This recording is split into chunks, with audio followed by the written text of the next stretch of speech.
Hi everyone. Thank you for joining us again for another Simcyp scientific webinar. Just to remind people, you will be muted during the presentation, but obviously we do encourage questions. So if you could either use the chat feature and type them in, or wait to the end of the presentation and raise your hand, and we can get round to your questions. And today we will be recording the presentation, and it should be available shortly after on YouTube. Today with our speaker is Gareth Lewis from GSK. He is a scientific director in preclinical sciences in PBPK, and has a degree in biochemistry and a PhD in pharmacy and biomedical science.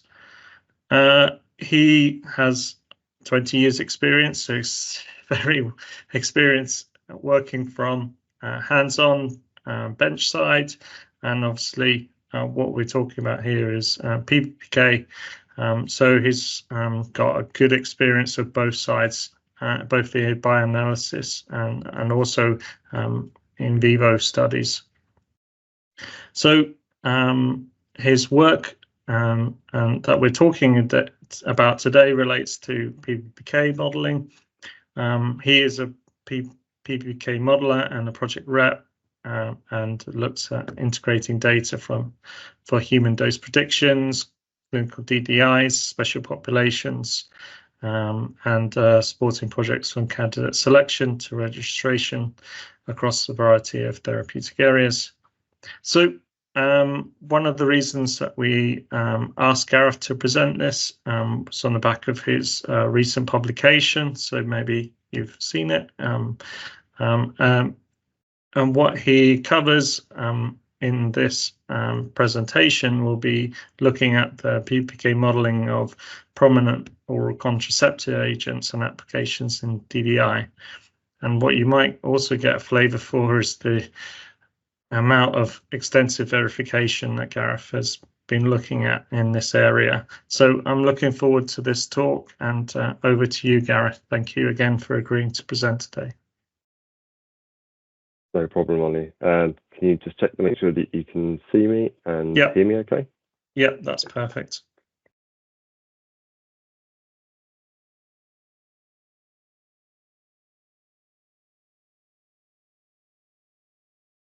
So thank you, Simcyp, and thank you, Ollie, for the kind introduction and the opportunity to talk to you today. So as Ollie mentioned, the title of the talk is based on the paper, The Physiologically Based Pharmacokinetic Modelling of Prominent Oral Contraceptive Agents and Their Applications in DDI Interactions. So as part of this webinar and the covered in the paper, the paper was published at the very start of this year, online previously last year, and it was on the back of an internship working with Deepak Ahir and Kunal Taskar. And we just wanted to try and elaborate some of the work with the Ethinyl Estradiol, and then some of the Progestin work as well, to try and generate a starting point of a more comprehensive oral contraceptive assessment that we could conduct internally, but also utilize externally. So the outline of the presentation is some background to the contraceptives, just a covering of the estrogen PBPK model, the Ethinyl Estradiol, and then the Progestin PBPK models that we developed within the PBPK paper, and their applications of DDI, primarily focused obviously around CYP3A4 in this instance, both inhibition and induction. And then I'll wrap up with some future perspectives. So some background to the contraceptive steroid hormones. They're based around the 4-ring structure, 3 6-member rings of A, B, C, that you can see at the top of this diagram, and then the 5-member ring based around the cholesterol structure. Many of the steroid hormones have the same molecular weight, but different functions due to the 6 centers of asymmetry, giving a right to right 64 possible isomers. And it's of note for the sex hormones is that primarily the substitutions are around points 10, 13, and 17, differentiating subtle changes in the molecular structures, but conferring quite different properties. There are 2 branches to the family tree of the progestins that are related to progesterone and testosterone. So progesterone here on the left has the acetyl group at subject 0.17 with a methyl group also. And then testosterone has the methanol group on the top 17 as well. And so therefore this is the kind of branching out of the 2 families. The progesterones, basically the medroxyprogesterone and normogestrel only differ slightly in terms of the methyl group here and the orientation of the acetyl group structured there. On the right-hand side, we have then several sub-branches of the testosterones. You have the non-ethylated groups, so you have the nitrile of the dienogest and the drospirenone, which has the cyclopropyl groups and the ring structure. Then you also have the what we call the gonanes. These are the ones which have the ethylated groups here, but then have a ethyl group attached at various different points and their orientation. So this has the greatest number of progestins of interest that are on the market. And then you have the estranes, which are the ethylated compounds. And here, norethindrone or norhisterone confer a very similarity to ethinyl estradiol in terms of the hydrogenation of the ring here compared to the desaturated portion here. In terms of the composition of the contraceptives and how they are distributed across the world globally, ethinyl estradiol is by far the most common component of OCs, given alone or in combination with a progestin. It can also be given in forms of estradiol valeriate or mestranol, for example. And you can see then the combination with the progestins. They have regional differences across the world in terms of the US looking more favorably upon the norethindrone and norgestimate that are commonly used versus Europe and Latin America, which favor the norvogestrel and desogestrel. It's worth pointing out that desogestrel and norgestimate are also prodrugs, releasing the active moiety. So a knowledge gap and opportunity that we thought was available to us. So until recently, given that the recent FDA guidance last year in June 2023 was updated regarding the clinical drug interaction studies combined with oral contraceptives and providing a significantly improved guidance for industry in terms of how that can be applied across the oral contraceptive paradigm. Until this point, though, specific PBPK assessment of DDI impact was limited to the ethinyl estradiol component, as there were no progestin PBPK models available for DDI. And I caveat that because PBPK models were available for normogestrel through Post et al. In 2016. Sakali's group had drospirenone and levonorgestrel in PKSIM. So they were available out there, but in terms of one platform to do one assessment was not available. So we felt this was an opportunity to then look at the DDI extrapolation of OCs from one component to another based on the new guidance that allowed you to potentially extrapolate using the most sensitive CYP3A4 FM. So what we did within the work, we wanted also to publish the extended verification of the existing ethinyl estradiol model to provide a reference point. Sometimes we have been asked to kind of clarify the suitability of EE, which still remains some gaps, but I think in terms of the applicability across a number of studies, I hope that we demonstrate here. We also wanted to develop, validate, and verify additional PBPK models for those OC progestins and verify those changes in a DDI study. So the process, well, as you all know, modeling, review the available physchem data, the in vitro data, in vivo clinical data that was available, and the pathways relevant for progestin. And highlighted here in the table is a very nice summary within Weisinger et al.'s 2015 paper looking at the different interactions within 3A4 inhibitors across the different clinical studies, but linking that with the in vitro data available from numerous groups. And then for it was a case of looking to try and prioritize those progestin models based on the amount of data that was available, building from a literature search to triage those that are available. We didn't have enough time, and also the difficulty in some of them to fully validate the level that we perhaps would be happy with. So to cover the estrogen, the ethinyl estradiol. So everyone's probably aware that it's primarily used in birth control in combination with progestins, but it's also used in menopause, gynecological disorders, and certain hormone-sensitive cancers as a separate treatment. With the OCs, the dose is relatively low, 20 to 50 microgram, and it's capped at 50 micrograms through to the exposure of potential venous thromboembolisms associated with higher exposures of EE. But that said, those doses are often higher in the additional uses and warrant safety data in terms of collecting of the information. So the doses are much higher. The Simcyp model taken is, as I mentioned. So just to recap, it's high protein bound, 90%. There's no sex hormone binding globulin binding information needed. It's a first order absorption model, minimal distribution, it's highly metabolized, and it's characterized with an FM of Certara of 21%. But does notably in the updated versions, in version 22, that has 1A2, 2C8, 2C9, UGT 1A1, renal component, and additional HLM. So there's still some percentage of an uncharacterized pathway there.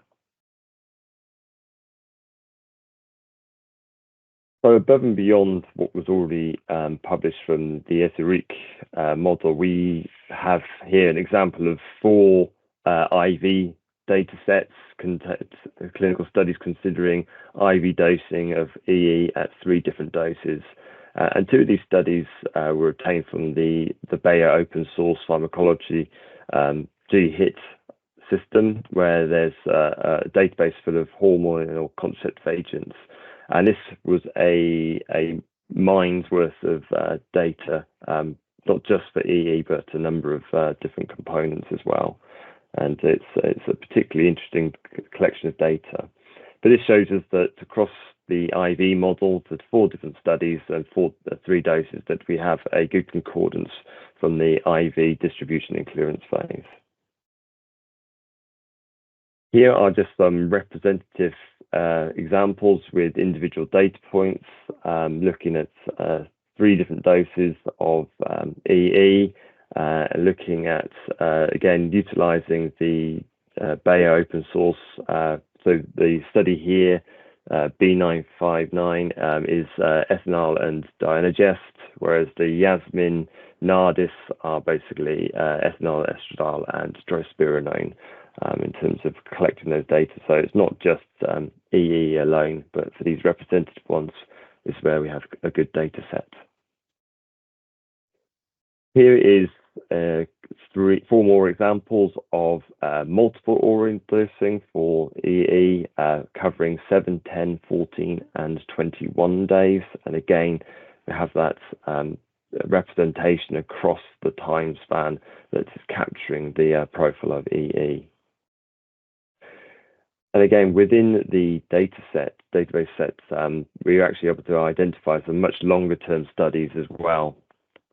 So the top half is a 4-cycle study, so 105 days, looking at EE with levonorgestrel. And the bottom plot is, I've just pulled out a couple of example cycles where this study, A1 0.98 was actually a whole year study, but it represents that up to 13 cycles that the EE model is capturing the data.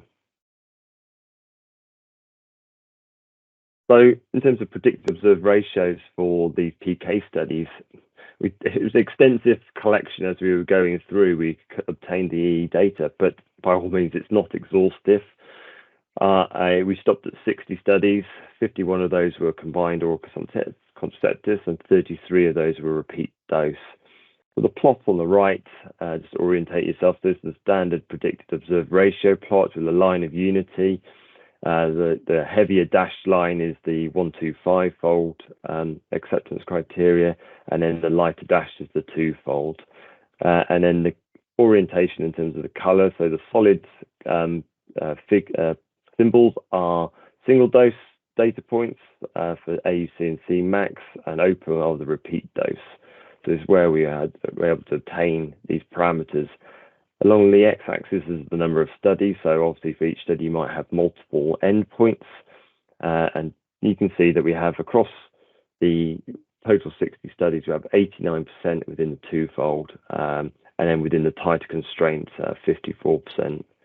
And it's of note that the predominant progestin combined with this reflects that of those global studies in terms of levonorgestrel predominated and norethindrone as the progestin components. A question is, for every model, is this good enough? Is there more needed? But I felt that it's satisfactory above and beyond what we would normally all do within an internal validation model. So utilizing the EE model available within Simcyp successfully characterized those PK studies. It was extensive against those studies, and it's suitable for application in the DDI studies. For the progestin component, so upon review of the data, we identified that Dienogest and drospirenone had the greatest amount of information, along with levonorgestrel and norethindrone, to support the kind of representation of components that of the combined oral contraceptives available, but also represent a span of the fraction metabolized by CYP3A4, with Dienogest and drospirenone the higher components versus levonorgestrel and norethindrone more similar to that of EE. So in terms of Dienogest, I'll walk you through each of the 4 first and show the combined plots. So Dienogest is additionally used as part of endometriosis treatment. It's also often co-administered as estradiol valeriate. So in terms of the prodrug releasing the EE component, the clinical dose for Dienogest is around 2 to 4 mg. Highly protein bound or high protein bound, and no sex hormone binding globulin. Has a good bioavailability. Within the model itself, we've had a first order absorption model, full distribution, highly metabolized, and the FM identified based upon the information from the interaction study and Weisinger is 0.67. Drospirenone has also additionally approved for premenstrual dysphoric disorder and moderate acne. It is often combined with EE, and its clinical dose is 2 to 3 mg. It's higher protein bound, and again, no SHBG binding. Relative high bioavailability, extensively metabolized like most of the steroidal hormones. For this, we utilized an Adam model just to try to characterize the shape of the absorption phase and full distribution. And again, a relatively moderate CYP3A4 component. It's worth acknowledging that within the Simcyp, there is the compound file available that was developed by Simcyp separately. And reviewing that, there's a slight difference in log P and beta P, so blood to plasma ratio, both predicted in both models. A first order model versus an Adam model, or a minimal VSAC optimized model versus a full PBPK model. And it's of note that both utilize scalars to characterize that distribution. But they both have a similar CLINT, CYP3A4, and total additional HLM component. Levonorgestrel is commonly used as a birth control as the Plan B, known as. It's often administered as an intrauterine device or subdermal implants, again co-administered with EE. Here there are numerous different dosing regimens. You have monophasic, triphasic approaches, and you have the higher dose as a rescue treatment as well. For levonorgestrel, there's a first order model. It's minimal PBPK, again, highly metabolized with a slightly lower FM CYP3A4. And the question here is around some other pathways that potentially make up that 63%. Again, it's worth noting that on the repository kind of members area, there is a res file and slight differences in the sex hormone binding globulin data and the association constants based on the amount of data collected, but they have a similar first order and minimal PBK distribution, so they are very akin to each other. Then there is norethindrone, again, a treatment for endometriosis and uterine bleeding by normal hormone levels. Here it is in terms of a progestin-only pill. It's a low dose of 0.35 mg, or can be up to a much higher 5 to 10 mg. And again, this is often co-administered with EE, but sometimes it's been seen with mestranol and other ethinyl prodrugs. And norethindrone is also quite often administered as an acetate prodrug. It's worth pointing out here that much like the levonorgestrel, it has a sex hormone binding globulin amount, so it has 61% associated with human serum albumin and 36 to 38% with SHBG binding. And with both levonorgestrel and norethindrone, this needs to be taken into account in terms of their binding parameters. So within the software, you need to both adjust on the compound tab, but also within the population tab, the blood parameters. And currently, this is not a dynamic process between the two, between a single dosing and repeat dosing impact of SHBG binding. Again, it's extensively metabolized norethindrone, and within the literature, there is some suggestion that perhaps, as I highlighted, the structural similarity that some EE is potentially formed, and that hasn't been accounted for, but it's about 1%. But when you take into account the dose, it does start to make it interesting when you're looking at some of the interactions of how norethindrone profile changes and that of EE changes over time. There's also some in vitro data suggesting minimal 2C19 and 1A2 and 2A6 involvement, but again, it's not been comprehensively analysed to replicate that impact in a clinical setting. So to cover the initial validation of the model, so this is some IV data for each of the different molecules. You've got dinogestrel, levonorgestrel, and norethindrone, and the IV data associated with that. Again, here is just some representative single oral dose administrations for the 4 progestins. And then we've got the repeat dose data, again, to gain that confidence that we're capturing the data. Much like EE, we tried to review as many of the different studies that we could obtain data for within the regional time frame. So Dynagest, we had 17 studies, drospirenone 30, levonorgestrel 22, and norethindrone 21, and the breakdown of how these work. And so here we've got the 4 plots of the predicted observed and how they fit within those. No, I'm just listening to a presentation. What's going on? This one's not muted. Can you just mute Varma? I think you're home. So here, again, like the ethinyl estradiol example, we can see that we have a good concordance across the predicted observed for many of the studies within the twofold, and then obviously within the tighter constraints, we obviously reduced that confidence interval around those.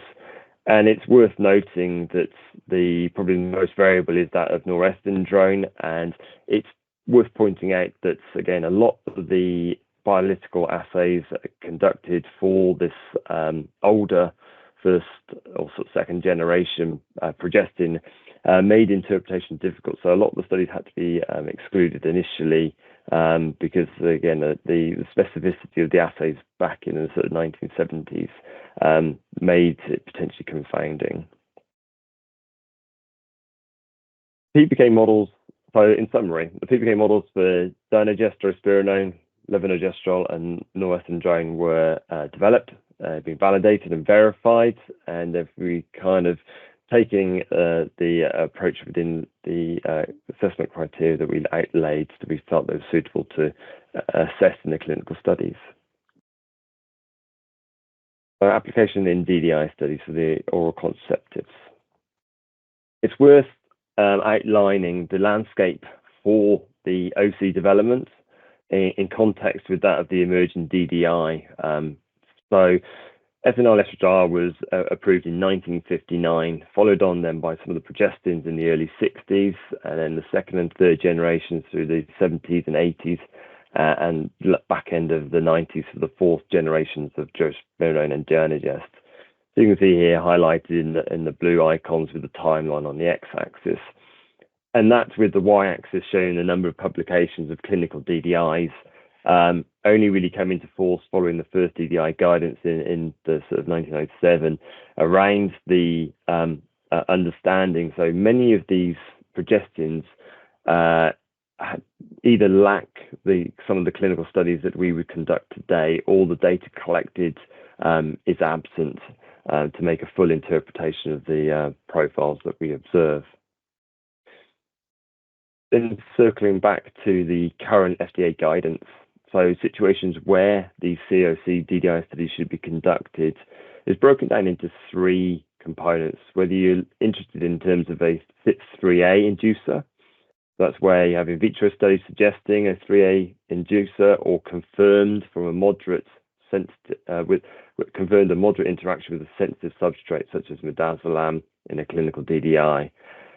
But also if you've got none or a weak signal, but have multiple perpetrator effects. So you have both induction and inhibition and multiple pathways needs to be considered. If you're understanding a 3A inhibitor, then that inhibitor, the clinical DDI suggests is a moderate or strong inhibitor, or in the vitro and in vivo data suggests multiple pathways interacting with EE, such as 2C9, UGT1A1, and the SALT1E1. And then finally, the teratogenicity, even if you don't have any kind of flags, but there is a teratogenic safety signal, then obviously the consideration needs to be conducted for that. But it's worth noting that the relative contribution of the 3A to the clearance of the different progestins does vary, and that had precluded that kind of interpretation previously. These enzymes that are involved in both EE and the progestins using 3A share a common pathway in terms of the PXR. And although induction of UGTs and salts is less well understood, it's often appreciated that 3A4 is the most sensitive to upregulation regarding that pathway. So with the PBPK modeling of the oral contraceptives, we looking at the former Washington database, there's more than 300 clinical COC DDI studies. But often there's limited studies with the actual clinical probes, with the actual CYP3A, particularly the probes substrates, to actually identify the characterization. Again, referring back to the timeline chart, there's a considerable variability in historical DDI clinical designs for the progestins of interest, from studies using males only to single OC dosing to multi-day dosing to a then more comprehensive full crossover multi-cycle assessment. Some of the older studies only reported the EE component and less with the progestin, and fewer with both components combined. So that's why I have a slight disconnect with some of the number of studies analysed for each of the different components that we've set up. That said, within this work that we conducted, 47 clinical OC DDI studies were models and focused around the 3A4 component interactions primarily. So looking at inhibition induction with rifampin and other inducers. So to orientate it in terms of the plots that we're looking at in the next couple of slides is that the x-axis across the bottom is the AUC or Cmax ratio, and then the color banding represents that of the DDI risk categorization. So whether it's between 80 and 125 for no effect, and then obviously a yellow for a weak interaction and greater than twofold for a moderate and greater than 5 for red. If you're talking inhibition, for induction, it's the other way. On the y-axis, you'll have observed for the actual study in black with the mean and confidence in geometric mean ratio and the confidence interval associated with the change, and the predicted in red. And each of the plots has the contraceptive of interest, the reference, the 3A4 inhibitor or inducer, and the dose that was applied. And then in terms of splitting of the plots, EE is listed at the top of the plots and then progestin at the bottom. So you may have two references where we have both or just one of each, depending on how the data is available. So I'm looking at inhibition. So here on the left-hand side, we have AUC. On the right, we have Cmax, and as I listed down here, the different types of studies. The green dotted line indicates where above this is the EE studies and below are the progestins.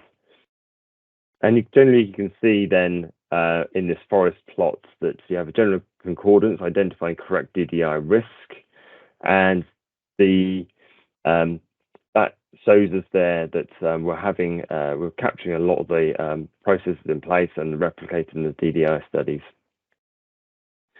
What it is worth noting is that there is, with some of the models, there is a disconnect, particularly with the co-dosing of some of the HIV drugs, but not with the progestin component part.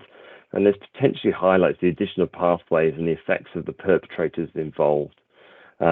And utilising the fact that you have potentially polypharmacy as well. In terms of rifampin induction, again, the similar sort of plots, there's less studies available. And again, here we're looking at the Bach-Labal, the Bardich-Krover and Weisinger study looking for EE interaction. And here we can see that, again, generally a good concordance identifying the correct DDI risk in terms of the categorization. However, it might be worth noting that a number of the studies actually of the clinical observations span the borders. So you have some in one half and one on the other. But those that span the weak moderate border result in a very similar outcome on the FDA decision tree, where you need to consider conducting the DDI study. What needs to be refined further within the PBPK models that have been generated is the identification where we span either the no effect to weak or the moderate to strong induction effect. And this is important because the outcome has an impact either on not requiring a DDI study to doing a DDI study or just our label impact. It's worth noting that these could be rectified either by a slight adjustment of the rifampicin Indmax. They also assume the exposure of rifampicin generating these profiles, or is it induction of additional clearance pathways beyond that of CYP3A4? Other inducers, So here we are looking at efavirenz, rifabutin, carbamazepine, and phenytoin. And again, you see a concordance across the DDI risks. And many of these lie within the weak categorization. It's noted many of the studies with these other inducers are limited in number, but not even just number of studies, but number of subjects. They either have varying dose levels, graduated dosing regimens, and sometimes they've summarized the conclusions. And do these other inducers perturbate other pathways as well? So in summary, the PBPK models for dinogestrospurinone, levonorgestrel, norestrandrone applied to the clinical DDI studies. They captured the magnitude of the COC inhibition for several of these probe inhibitors. They capture the magnitude of the COC induction for several probe inducers, with the exception that we do appreciate there's slight underprediction with the higher FM components for drospirenone and Dynagest. And at least through the appropriate characterization of the perpetrators, the accurate exposure, the characterization of either the inhibition, induction of other pathways of either the progestins themselves and also the perturbation by the perpetrator, and sensitivity around the inmax for CYP3A4. That leads us on to the future OC perspectives. As I mentioned, that refining the characterization of the biotransformation pathway, identifying those gaps in those FM values and modulations of these pathways. So if we look at drospirenone and norestrandrone and you look at the metabolic pathway, these plots have been taken from Lee et al. And Rodriguez et al. In terms of how characterized these pathways are. And we could say that, you know, we have a higher confidence of the impact because CYP3A is the only pathway accounting for 63%. So it's whether general hydrolysis and induction is also a modulated pathway. And similarly, the same thing for norestrandrone. How that pathway has been characterized and whether there's any 2-CYP19 component. So we'd feel more confident about these pathways. Again, it's filling in the gaps. So ethinyl estradiol is well characterized in terms of the PBPK model that's available within Simcyp. And the only pathway outstanding is the SALT1E1, which I think I'll say on the next slide in terms of reviewing the inhibition pathway through co-administration with ziritaxestat, gives us an opportunity to actually fill in some of these gaps. And the same thing with norestrandrol, given that there is a 63% pathway, 53% pathway not characterized through 1A1 and SALTs, we can then start to identify and fill in these gaps here. So there is an opportunity to refine the EE model further in terms of filling in that pathway as a substrate. What's not being considered is the characterization of EE as a perpetrator. For example, the 1A2 and 2Z19. This is a known inhibition by EE. Development of other progestin PBPK models, so tonogestrel, norgestimate, and medroxyprogesterone, for example. There's delivery considerations. These are just PBPK models presented today are around oral delivery. Many of them are ester prodrugs, as mentioned, and some often more commonly available now are non-user dependent methods such as implants and LAIs and IUDs. So in terms of developing models to accurately capture these. And finally, further clinical work to generate the COC DDIs against the clinical probes to fill in these gaps against the kind of the probes of 3A4, 2Z19, and 1A2, and the SALT1A1 as mentioned, and also an appreciation of not just going for rifampin in terms of the strong dose level, looking at weak and moderate interaction to understand how the perturbation of the pathway would occur there. But the work by Weisinger et al. In several of his studies demonstrate the value in comprehensively assessing these. It'd also be worth of interest clarity around the impact of multi-drug regimens and disease state populations, as many polypharmacy approaches in HIV and TB in South Africa.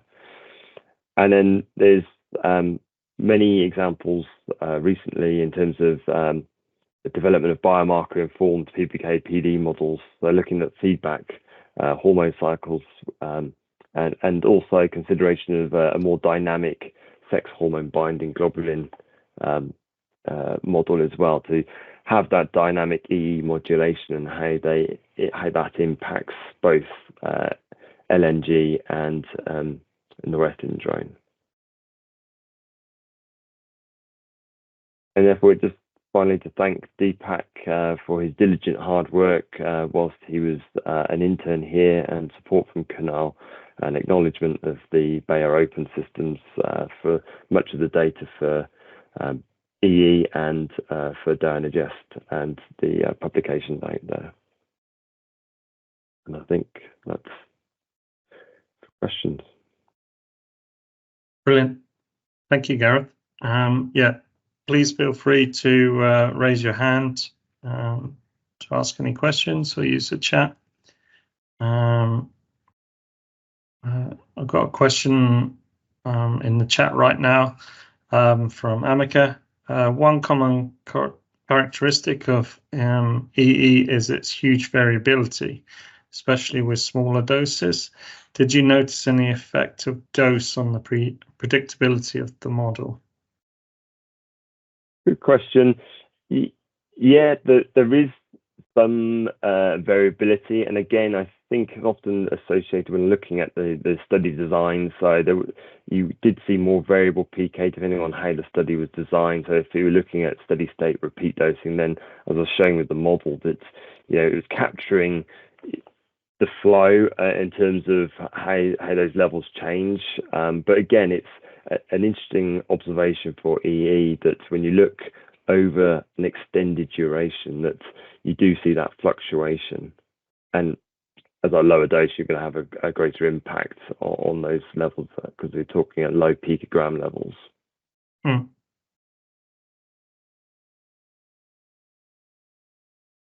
Any other questions coming through?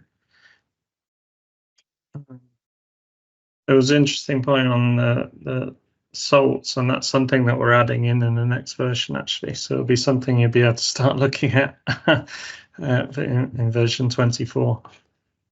Yeah, I think, like I say, with the data there, with some of the work that's with biosing and the more modernized assessment in vitro of understanding those pathways, I think we're almost at a place where you can piece the puzzles together now in terms of understanding the pathways.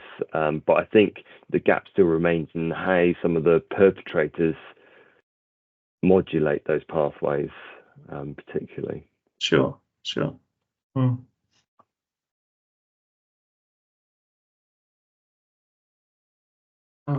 Give one more chance for people to ask a question while Gareth's online.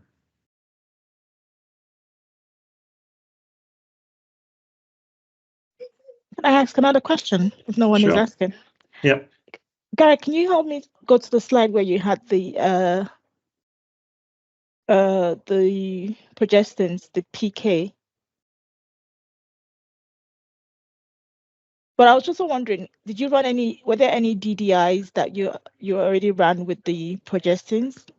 No, so the slide I want is the one with the DDI, yes, that one, where you have the combination of the, yes.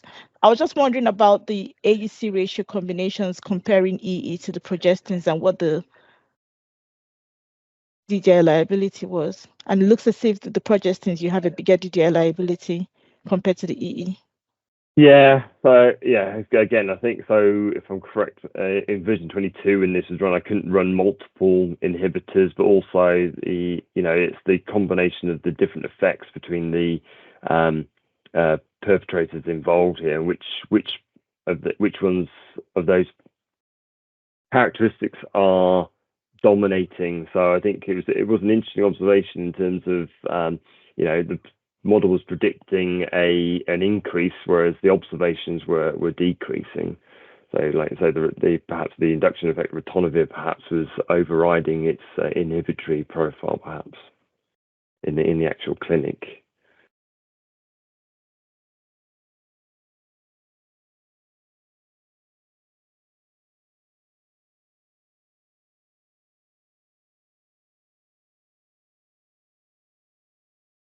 Yeah. Okay.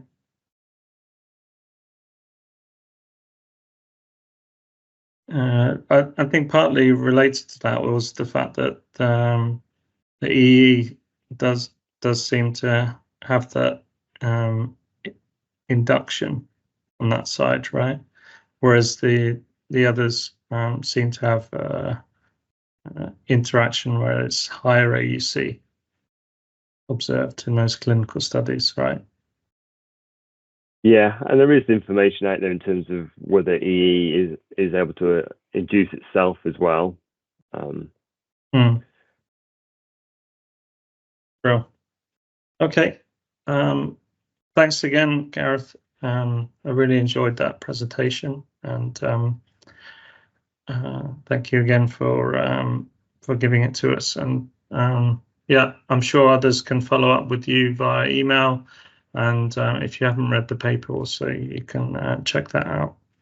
The final thing to say before we wrap up is that there will be a webinar on Tuesday, 11th of June. This one is looking at mechanistic PBPK platform model to guide adult and pediatric intravenous and subcutaneous dosing for bispecific T-cell engagers. So that is by Xin Zhang from Amgen. So please register in the same way if you're planning to attend that way. And thank you everyone for joining, and I'll see you next time. Take care. Bye.